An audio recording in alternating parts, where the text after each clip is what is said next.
Bonjour à toutes et à tous et ravi de vous retrouver dans Parole d'experts sur H24 pour parler de tout ce qui fait l'actualité, qu'elle soit économique, qu'elle soit sociale, qu'elle soit sportive, culturelle ou politique. Et aujourd'hui on va parler politique et dans la série Ils sont fous ces Gaulois, on avait déjà fait une émission la semaine du premier tour des législatives en France. Et bien là on enregistre cette émission à...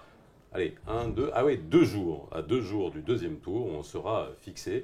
Et on va parler de la 9e circonscription des Français de l'étranger. Donc, si ça vous concerne, restez avec nous, parce qu'on va essayer de vous expliquer, qu'est-ce que les représentants, justement, des Français de l'étranger vous proposent, comment peuvent-ils agir sur une circonscription qui est aussi large, et puis aussi savoir quelle tendance politique va prendre le pouvoir sur cette 9e circonscription. Parole d'expert, c'est tout de suite.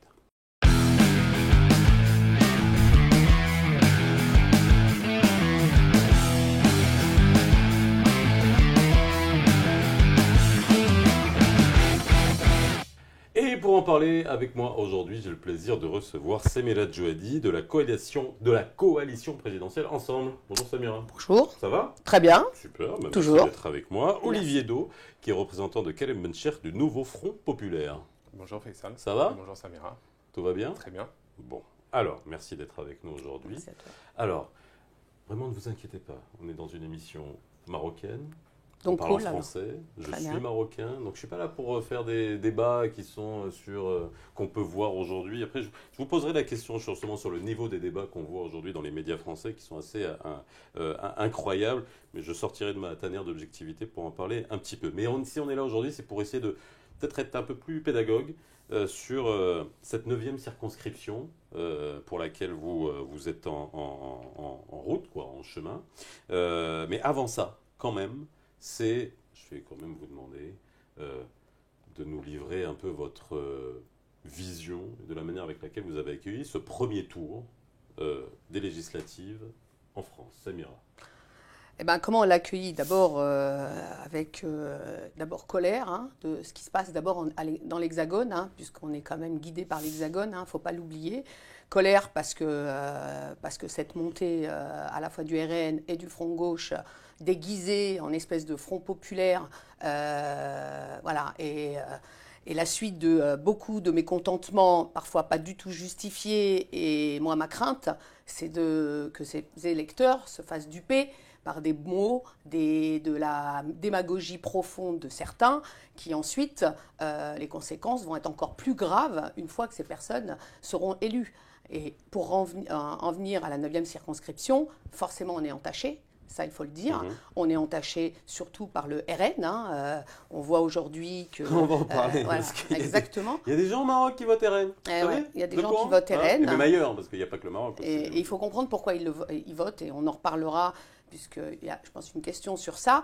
Donc voilà, de voir que le RN arrive sur ces territoires de l'Afrique de l'Ouest et du Maghreb, c'est très grave. Moi, franco-marocaine, mon mari qui est franco-algérien, mes enfants sont français, marocains, algériens. Donc là, je m'inquiète encore plus fortement. Déjà, je suis choquée de ce qui se passe sur notre hexagone, mais de savoir que la poussée arrive à travers les frontières, il y a un vrai souci, quoi. Alors, donc, on va il faut se poser les bonnes questions. Olivier. Ces élections, c'est un peu chronique d'un désastre annoncé. Finalement, c'est une initiative hasardeuse du président de la République qui convoque au soir d'une défaite présidentielle, d'une défaite électorale des européennes, dans laquelle on voit que le RN est au plus haut de ses scores depuis ces 20 dernières années. Il convoque des élections législatives dans la précipitation, 3 semaines pour faire campagne, 3 semaines pour faire campagne, 3 semaines pour convaincre, pour essayer d'expliquer un programme. C'est une dissolution opportuniste pour essayer de faire un coup, de penser que la gauche est divisée, qu'elle ne sait pas s'unir quand l'existentiel est en jeu, c'est-à-dire quand l'extrême droite est aux portes du pouvoir. Et en responsabilité, les partis de gauche ont proposé une alternative aux Français. En France, la coalition de gauche a plus que résisté, puisqu'elle est au-dessus de la majorité présidentielle. Elle n'est pas en capacité de se maintenir partout en responsabilité. Elle s'est désistée pour essayer de maintenir partout un candidat républicain contre l'extrême droite, et elle l'a fait immédiatement. Quand est-ce qu'il est sur la 9e circonscription à l'étranger, en revanche, il y a une claire sanction, à mon sens, à la fois du projet présidentiel, qui est peut-être l'essoufflement, puisque on voit bien que le score de la coalition présidentielle, 16%, ne lui permet pas de se présenter au deuxième tour avec un avantage significatif, tandis que Karim Bencher, le député sortant, rassemble 53% des suffrages. Ça a été un député de terrain qui a proposé pendant 2 ans, qui a eu un mandat difficile aussi parce qu'il y a eu une annulation d'élection, il est déjà à sa 3e élection. C'est un député qui a essayé de proposer des choses à l'Assemblée, qui l'a fait savoir à ses compatriotes et qui a recueilli une quantité honorable de suffrages, malheureusement pas élu au premier tour, parce qu'avec 52% des suffrages, il faut aussi une deuxième condition, qui est d'avoir 25% des inscrits en réalité. Alors on va en parler, on va essayer de comprendre aussi pour cette 9e circonscription aujourd'hui de ce qui se passe. Après, on pourra peut-être revenir sur comment on peut percevoir aussi du Maroc ce qui se passe à l'étranger. Parce que pourquoi on fait 2 fois cette émission? Parce qu'on le dit encore une fois, les liens entre le Maroc et la France, nécessairement, ils sont compliqués, historiques. On fait cette émission en français, on est au Maroc, donc c'est pas pour rien. Et puis surtout, vous êtes susceptible d'avoir nécessairement un membre de votre famille ou quelqu'un que vous connaissez qui habite en France et que vous voyez rentrer régulièrement. La 9e circonscription. Alors, moi j'ai une question qui me taraude. Il y a déjà, ça représente combien? On ne parle pas d'administrés, là, on va parler aussi. Non, pas d'administrés. On va parler de franco-marocains, de français à l'étranger. Sur cette zone, si je lis 9e circonscription, c'est les pays du Maghreb, l'Afrique de l'Ouest, et on enlève le Bénin, le Ghana, le Togo et le Nigeria. Mais ça fait combien de personnes tout ça? À peu près un peu plus de 110 000 personnes, donc ce qui est énorme. Donc il faut juste rappeler que M. Bencher a été élu, effectivement, passé à 51%, un peu plus, mais avec très peu de personnes qui ont voté. Déjà, il y a 130 000 inscrits comme électeurs, c'est-à-dire des gens qui ont plus de 18 ans. Donc déjà, on a à peu près 175 000, en comptant les jeunes de moins de 18 ans, on est entre 165 et 170 000 personnes inscrites au registre consulaire des Français à l'étranger. C'est-à-dire qu'en réalité, il y a beaucoup plus de Français. Comme au Maroc, où il y a 54 000 inscrits, on estime, les autorités consulaires, même les autorités françaises, estiment qu'il y a probablement 80 à 90 000 Français. Ah oui, j'imagine. Mais à Marrakech, on sait le nombre de Français qui ne peut être cependant électeur que celui qui s'est inscrit au registre consulaire et qui est résident au sens de la... Voilà. Alors, il faut rappeler encore une fois que ça vote peu. Ça vote très très peu. Alors là, je parle des Français du... Non, ça c'est en globalité, on a un taux de participation de 28%. Exactement. Mais bon, c'est rien du tout, aux dernières élections, on était à peine à 10. Donc, on va dire qu'il y a eu un sursaut. Alors, expliquez-moi. Vous qui concourez, pourquoi il y a un aussi faible taux de participation aux élections des Français de l'étranger? Alors, il faut dire que la 9e n'est pas un cas à part. Il y a plusieurs circonscriptions, notamment celle de l'Amérique latine, notamment aussi en grande partie la 8e, celle dont le député Habib Meyer. La 11e aussi en Asie et Russie, elle couvre toute l'Asie et la Russie, elle est complètement énorme. Donc, qu'est-ce qui se passe déjà? On l'adore, lui. Voilà. D'une première part, premièrement, vous avez une circonscription qui est grande comme 16 fois à 20 fois la France. Vous avez Maghreb, le Sahel, l'Afrique de l'Ouest. Et vous avez 45 bureaux de vote. Vous avez 45 bureaux de vote dans cette circonscription. Donc pour environ 130 000 électeurs, 45 bureaux de vote, 20 fois la France. Vous voyez. Donc déjà, vous avez des électeurs qui se retrouvent à plusieurs centaines de kilomètres du bureau de vote. Alors, il y a eu des innovations. Les circonscriptions des Français de l'étranger, elles ont été créées en 2012. L'initiative du président Sarkozy, qui pensait les gagner, finalement, l'histoire a tourné autrement. Mais donc, il y a 11 députés des Français de l'étranger, une répartition mondiale et donc des zones en fait, qui ont été découpées un petit peu. Et cette 9e, elle correspond peu ou prou à l'ancienne zone d'implantation coloniale française. Donc, elle est très particulière puisque les liens avec la France sont extrêmement forts. Alors, pourquoi les gens votent peu ? Il y a sans doute... Ils sont loin. Ils sont loin. Il n'y a pas que ça. Non, ils sont loin. Il y a une vraie diversité d'implications civiques et électorales selon la zone. À Rabat ou à Casa, on se retrouve avec 45% de participation, qui est nettement meilleur. Oui. Il y a d'autres zones où on se retrouve avec des taux plus faibles. En Algérie, on a des taux plus faibles, mais pourquoi ? En Algérie, le dimanche est travaillé. Donc, vous demandez aux gens de se déplacer au bureau de vote un dimanche en fait, où il peut y avoir des empêchements. La communauté, dans certains pays, est beaucoup plus éclatée. Et vous avez enfin les pays du Sahel qui ont vécu ces dernières années un décrochage affectif et psychologique très fort avec la France. Et pour des raisons de sécurité en plus, les listes consulaires, les listes de communication des partis politiques ou des hommes politiques ou des femmes politiques avec les résidences du Sahel sont protégés pour des raisons de sécurité. Donc ils ne reçoivent aucune information politique. Alors, il a donné une réponse très théorique. Moi, je vais vous donner une réponse très pratique. Beaucoup de binationaux qui votent. Le pourcentage est très fort de nos binationaux. Alors ça tombe bien, l'Algérie, c'est férié dimanche. Donc on espère qu'ils vont tous aller voter. C'est le premier mois. Donc c'est génial. Et ce sont des binationaux qui sont en colère, qui souvent, s'ils sont venus, je vais parler particulièrement du Maroc, s'ils ont décidé, pour le cas, j'ai beaucoup d'amis qui sont venus s'installer malgré moi au Maroc, c'est beaucoup parce qu'ils n'ont pas eu ce qu'ils voulaient, à la fois en termes d'éducation pour leurs propres enfants, et donc ils viennent chercher une autre éducation ici, au Maroc. Pour certains, viennent parce que professionnellement, ils montent leur petite boîte d'entrepreneurs et ils n'arrivent pas à monter en échelle. Et donc, ça vous parle de la France. Voilà, exactement. Okay. Et donc, ils reviennent dans le pays d'origine de leurs parents pour créer cette activité. Limite, j'irais bravo, parce que ça voudrait dire quoi ? Ça veut dire que la France, c'est l'héritage française, l'héritage qui a formé ces jeunes des quartiers que moi, j'ai côtoyés pendant 35 ans, qui aujourd'hui, je les rencontre en tant que chef d'entreprise et qui sont fiers d'apporter. Et donc, pourquoi ils ne votent pas ? Parce qu'ils ne se sentent pas représentés. En complément, il y a la possibilité de voter électroniquement. Mais il faut garder un regard optimiste. Si vous voulez, l'historique de la participation, je vous dis, elles sont récentes, ces circonscriptions. 2012, la création. Tout à fait. Donc, il y a eu 3 élections. 4 en réalité, parce qu'il y a une élection partielle l'an dernier. L'historique de la participation, il est à 16% en 2012. C'est peu. Très peu. Il est à 10% en 2017. Il n'y avait pas de vote électronique. Il y a la possibilité de voter par l'électronique. C'est très, très peu. Et il y a quand même, en 2022, on voit 17-18%. Et aujourd'hui, on voit 28%. On voit 10 points de plus. Pourquoi ? Parce qu'à mon sens, même si ce que vous pouvez dire est vrai, il y a des gens qui ne se sentent pas représentés, qui ne savent pas très bien à quoi sert un député des Français de l'étranger. J'en conviens.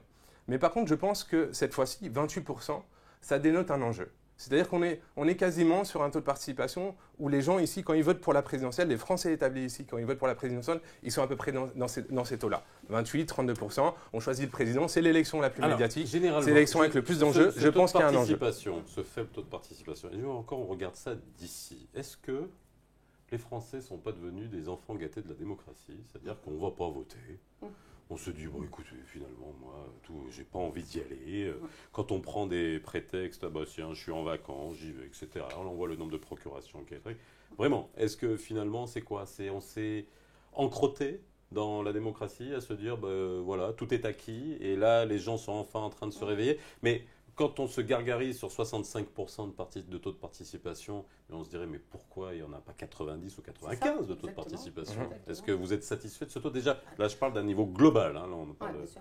Ah non, moi, je ne suis pas du tout satisfaite. Moi, je suis choquée. D'abord, j'avais demandé les chiffres des dernières élections, à la fois législatives, européennes, présidentielles. Elles sont à peu près toutes au même niveau. Moi, j'ai été choquée de savoir que ces Français qui s'installent, alors oui, on a une petite partie des Français, souvent les profs, je peux en parler très clairement, j'ai un mari qui est enseignant et aujourd'hui est proviseur, donc je sais pour qui ils votent, il n'y a pas de problème. Mais c'est tous ces gens-là qui, effectivement, n'ont pas la culture du vote. Je pense qu'il faut, à un moment donné, responsabiliser tous ces Français, qu'ils soient expats, ripat, etc., les initier à cette culture du vote, parce qu'il ne faut pas oublier, et moi j'ai été amenée à leur dire, demain, oui, vous êtes installés là, ok, vos enfants sont encore jeunes, ils vont aller en école primaire, au collège, au lycée, mais à un moment donné, ils vont faire le chemin inverse. Ils vont faire le chemin inverse et retourner vers l'Hexagone. Donc c'est important que vous restez des citoyens français. complètement accompli en vous intéressant à la politique française. Parce que demain, c'est dans l'Hexagone que vos enfants iront. Alors, quelle France vous voulez pour vos enfants demain, quand ils iront? Au-delà d'être dans l'Hexagone, dans l'Hexagone, il y a une connexion qui est une sorte de pédagogie à faire toujours. C'est même en tant que Français résidant ici, vous avez accès à des services publics français. Vous avez accès à des écoles françaises. Vous avez accès éventuellement, si les conditions de ressources le permettent, à des bourses pour vous aider à scolariser vos enfants. Vous avez accès à toutes des possibilités, des aides en réalité qui sont disponibles et qui font partie du budget de la nation française qui est dépensé. Un député, quel est son premier rôle? C'est d'évaluer le budget, voter le budget. Et donc en fait, est-ce que ces Français ont toujours conscience que ce qui se décide à la fin du fin pour eux, la possibilité de leur bourse, la non-possibilité de leur bourse, la prise en charge d'un enfant handicapé, l'aide sociale éventuelle, se décide à Paris au moment de la discussion budgétaire. La connexion est pas... Voilà, la connexion. Alors, comment vous faites? Alors sincèrement, et là aussi c'est une question que je vous pose, alors, sincèrement, comment vous faites? C'est du terrain. En fait, oui, non mais alors, justement, mais je vais partir. Votre terrain, il est immense. Hein. Il est immense. Non mais alors, est-ce que c'est pas un peu, sincèrement, comment dire? Le mot, je vais pas utiliser ridicule, mais de mettre un député pour autant de pays. Comment ça se passe? Comment vous pouvez faire du terrain avec ça? Comment vous pouvez vous occuper de tout ça en même temps? C'est pas possible. Alors, je suis complètement d'accord avec vous. Sa vie dans les avions. C'est clair. Alors, je suis complètement d'accord avec vous. Effectivement, le terrain est très vaste. Là, c'est transpartisan. Ça ne concerne quel que soit celui qui passe. Mais complètement. Mais moi, je rajouterais, alors à la fois, vous avez raison de poser la question parce que le terrain est très vaste. Et si on veut occuper le terrain, il va falloir s'acharner, etc. Vous avez droit à une équipe de combien de personnes? Après, c'est à nous de constituer notre équipe. Mais même avec une équipe, les gens veulent voir député. Donc, alors, moi, la question que je me pose aujourd'hui, c'est le RN. Alors, qu'est-ce que vous en pensez de la représentation du RN au Maroc? Alors, je vais juste vous donner au Maroc les chiffres. Le RN a eu 301 voix à Agadir, 638 à Casa, 527. Alors c'est vrai que quand on voit les pourcentages, ça peut faire un peu peur. On a du 10% de trucs, etc. Quand on regarde les chiffres en valeur absolue, mais vous l'avez compris, parce qu'il y a seulement 28% de participation avec des différentiels en fonction des villes. Mais on se dit quand même qu'il y a quand même des Français qui votent RN. Les pieds en éventail à Marrakech, alors je ne sais pas si on pied en éventail à Marrakech, et qui vont voter RN. Est-ce que ces gens-là, et là je ne vais pas vous demander de faire de la sociologie électorale, même si c'est extrêmement important, est-ce qu'on va, pour reprendre les mots qui est utilisé 50 fois par jour sur les plateaux en France, stigmatiser ces gens-là? Est-ce qu'ils savent ce que c'est que le RN? Écoutez, moi, en tout cas, ma position et mon regard par rapport à ça, d'abord, je suis scandalisée. Je pense que c'est ce qui m'a poussée à me positionner sur ces élections-là. Je pense que s'il n'y avait pas cette montée, je continuerai mes engagements. Voilà, là, à un moment donné, il faut qu'on soit acteurs et qu'on se réveille tous. Donc, moi là, en tout cas, l'idée que je me fais, et je pense qu'elle est très juste, parce que alors là, il faudrait, là, ça serait un problème psychologique dans ces cas-là. Je pense que ces Français qui sont venus s'installer, que ce soit au Maroc, mais c'est le cas aussi en Tunisie, c'est le cas à Sali aussi au Sénégal, qui sont venus... Au Sénégal aussi. Aussi à Sali, exactement.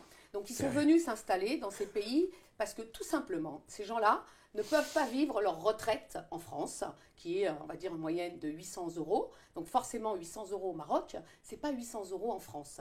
Donc ici, ils vivent dans des très bonnes conditions. Donc ils n'ont pas voté RN parce qu'ils détestaient les Marocains qui côtoient tous les jours. Donc il faut arrêter de dire que ce sont des gens racistes. Ils ont voté RN parce qu'ils sont très, très, très en colère. Il n'y a pas que ça. Il n'y a pas que ça. Il n'y a pas que ça, évidemment. En fait, ce qui est choquant, c'est qu'on voit bien que le RN, frontalement dans cette campagne, a attaqué la binationalité. Vous avez, dans cette circonscription, 60 à 70% de nos compatriotes sont binationaux. D'accord ? Donc, vous avez une fraction de ces gens qui votent en réalité contre la binationalité et pour exclure une partie finalement des Français. Et... de leurs droits citoyens. Donc c'est extrêmement choquant et pour moi, à mon sens, c'est tout à fait raciste en réalité. La question sociale, elle existe. Et pourquoi ils sont en colère en réalité? Parce qu'il y a un délitement des politiques publiques pour eux. Il y a aujourd'hui les petits retraités, que ce soit à Sali où c'est vraiment pour le coup très modeste, parce que j'y suis allé 10 fois à Sali, le député il y allait un certain nombre de fois aussi, même bien plus que moi, et au contact de ces gens, et on voit qu'ils galèrent pour une protection sociale, ils galèrent pour arriver à des tarifs acceptables de la Caisse des Français de l'étranger, ils galèrent pour arriver à avoir un rendez-vous d'état civil pour inscrire la naissance de leur enfant, qui est souvent d'ailleurs binational. D'où un petit peu les questions qu'on peut se poser d'ailleurs sur la rationalité de leur choix, sur le RN. Et en réalité, pourquoi ? Parce que depuis des années, depuis 10 ans, le ministère des Affaires étrangères, les budgets du ministère des Affaires étrangères qui sont là pour aider justement socialement, qui sont là pour soutenir la protection des sociales des Français de l'étranger, qui sont là pour mettre des représentants consulaires attendre les Français pour les rendez-vous d'état civil, ne sont pas votés à la hauteur des besoins. Ça fait 10 ans que le ministère des Affaires étrangères en fait, est à l'os. En fait, depuis moins de 30% des postes depuis 10 ans. Vous avez des agences consulaires qui croulent sous le travail. Par exemple, au Sénégal, le consulat de Saint-Louis a fermé, le consulat de Ziguinchor a fermé. Il n'y a plus qu'une forme d'agence consulaire à Praia, au Cap-Vert. Ces gens-là sont complètement coupés de leur service public. Et ça, c'est clair que la diplomatie sous Macron, ça a été quelque chose. Vous parliez de la colère. Et vous expliquez la colère et le vote RN pour cette colère. L'absence et les attaques sur le service public, la façon de réduire à peau de chagrin les services de l'État à l'étranger, contribue énormément à ouais, cette mais colère. c'est pas ça. Et puis instrumentalisez, s'il vous plaît, monsieur, n'instrumentalisez pas les binationalités sur la conséquence du RN. Arrêtez de nous instrumentaliser à chaque fois en se disant c'est parce qu'ils ont parlé des binationalités que les gens ont voté RN. Arrêtez, s'il vous plaît. On en a marre d'être Alors, il nous reste 2 minutes et je vais vous demander votre pronostic pour ce deuxième tour. À quoi vous vous attendez, sincèrement ? En France ? En France et ici, parce que ça vous concerne, mais d'abord en France et puis en entonnoir ici. Déjà, ce qu'il faut savoir, ok, le RN pousse, mais aucun est passé au deuxième tour. Il faut quand même le dire. Voilà, c'est les 11 circonscriptions, il n'y en a aucun qui est passé. Donc il y a un message aussi derrière. Donc ça, je pense qu'il faut qu'on soit quand même honnête. Et donc moi, ce que j'attends, c'est que les gens se rallient à moi. Qu'on mette en place un front républicain avec tous les candidats qui étaient au premier tour. Moi, ce que j'attends, c'est d'aider tous ces concitoyens que j'ai entendus, que j'ai écoutés et qui sont en colère contre le député sortant qui n'a rien fait pour eux. Alors oui, alors si... Ils sont tout le temps en colère, les Français. Mais ils sont tout le temps en colère, mais là, c'est encore pire. C'est encore pire. Et donc, voilà. Et quand je vois... Alors, j'ai fait une petite analyse. Ouais, mais ils ont voté. On rappelle les chiffres, quand même. Combien ont voté pour lui. J'ai fait une analyse de ce monsieur lors de son mandat, là, de 18 mois, parce qu'il a posté des choses sur ce qu'il a fait. Que des mensonges. Mais que des mensonges. Il parle de 7900 amendements. Il en a proposé 202. Et il n'y en a eu que 10 de votés. Il a des grosses vacances parlementaires. D'accord. Donc là, excusez-moi, juste c'est énorme. Excusez-moi. Donc voilà. Donc peut-être qu'il voyageait. Il nous reste 1 minute. Vous pouvez l'utiliser à crier ou alors vous pouvez l'utiliser à nous dire. Je vais répondre sur le fond. Je vais répondre sur le deuxième tour. Je vais répondre sur le fond. C'est vide en fait. Je pense que les Français jugeront la valeur de vos arguments. Au passage, moi je les invite à aller laissez-le parler. Au passage, la vacances parlementaire que vous pointez ici, c'est une interruption de mandat pour annulation et campagne. Donc, excusez-moi, voilà, juste soyons factuels et précis. Ouais, mais il y en a plein d'autres. Quand vous voulez passer des amendements, 200 amendements, c'est énorme. Il a fait 3 rapports budgétaires. Non. 200 amendements. Il a fait un rapport budgétaire. Le reste, il était rapporteur spécial. Donc, on l'a fait intervenir sur quelque chose de bien précis, monsieur. Alors, vous voyez, ça, c'est encore de la démagogie. Je vous souhaiterais presque d'aller à l'Assemblée nationale pour apprendre comment ça fonctionne. Vous inquiétez pas, je suis très informé. Mais malheureusement, j'ai pas l'impression que ça me prenne le chemin. Donc, dommage. On va arrêter là. Merci d'avoir été avec nous. Désolé. Et oui, en tout cas, voilà, sincèrement, merci de m'avoir amené dans une autre dimension. Voilà. Et je vous souhaite bon courage encore une fois pour choisir. Et voilà, vous voyez dans la forme et dans le fond, en tout cas, faites votre choix et je m'adresse à vous encore une fois, parce que moi je ne vote pas, je ne suis pas français, mais vous qui nous avez regardé, soit qui êtes binationaux et qui devez voter, bon courage à vous et on espère, on se retrouvera après, parce que ce qui nous intéresse, c'est En cas de prise du pouvoir par le RN, quelles seront les conséquences diplomatiques avec le Maroc? Parce qu'on en avait déjà anticipé quelques-unes, mais on verra ce que ça pourrait être. Et quand bien même elle n'aurait pas de majorité, la présence du RN est inéluctable déjà au niveau des différentes régions françaises. Et on verra quels seront les impacts pour vous et pour vos proches qui habitent en France. Merci d'avoir été avec nous sur H24 dans Parole d'Experts. N'hésitez pas à nous envoyer vos commentaires et les questions et également les sujets que vous avez envie qu'on traite pour vous. À très bientôt. Bye bye.